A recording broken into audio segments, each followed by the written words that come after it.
Hello viewers, welcome back to my channel কাইমস learning. আশা করছি আপনারা প্রত্যেকে ভালো আছেন, সুস্থ আছেন। সো আমি কিছু টেকনিক্যাল ইস্যুর কারণে ভিডিও বানাতে পারিনি, সো আবারও শুরু করলাম। সো যারা চ্যানেলে নতুন, প্রত্যেকের কাছে রিকোয়েস্ট করবো একটাই, সাবস্ক্রাইব করে বেল আইকনটি অন করতে। সো আজকে আমি বলতে চলেছি পার্সন সম্পর্কে।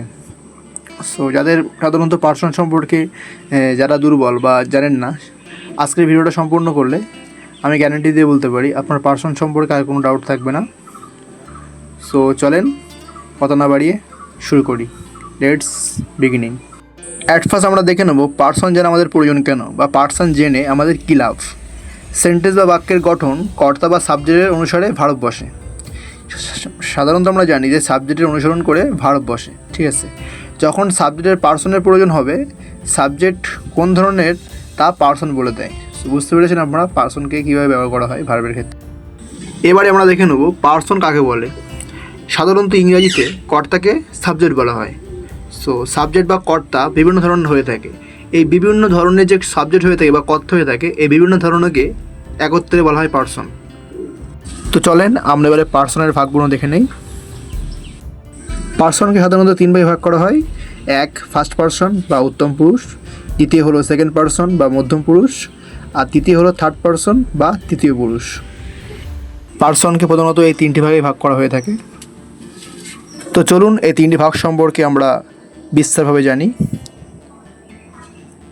প্রথমে হলো ফার্স্ট পার্সন বা উত্তম পুরুষ। সো এর ডেফিনেশন কি দেখে নেই।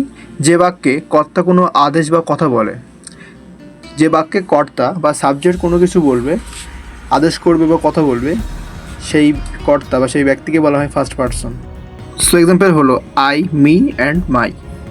সো নেক্সট হলো সেকেন্ড পার্সন মানে মধ্যম পুরুষ। যে বাক্যে কর্তা কোনো আদেশ বা কথা যাকে শোনায় বা যাকে বলে তাকে বলা হয় সেকেন্ড পার্সন, অর্থাৎ যে শ্রোতা তাকে বলা হয় সেকেন্ড পার্সন। সো এক্সাম্পল দেখতে পাচ্ছেন, ইউ তুমি, তোমাকে, ইওর তোমার।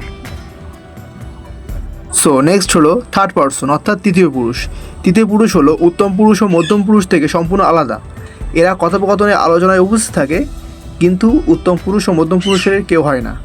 সো আপনারা বুঝতে পারছেন যে এরা আলোচনায় উপস্থিত থাকে কিন্তু কথোপকথন হয় না। দেখতেই পাচ্ছেন এক্সাম্পল স্ক্রিনে।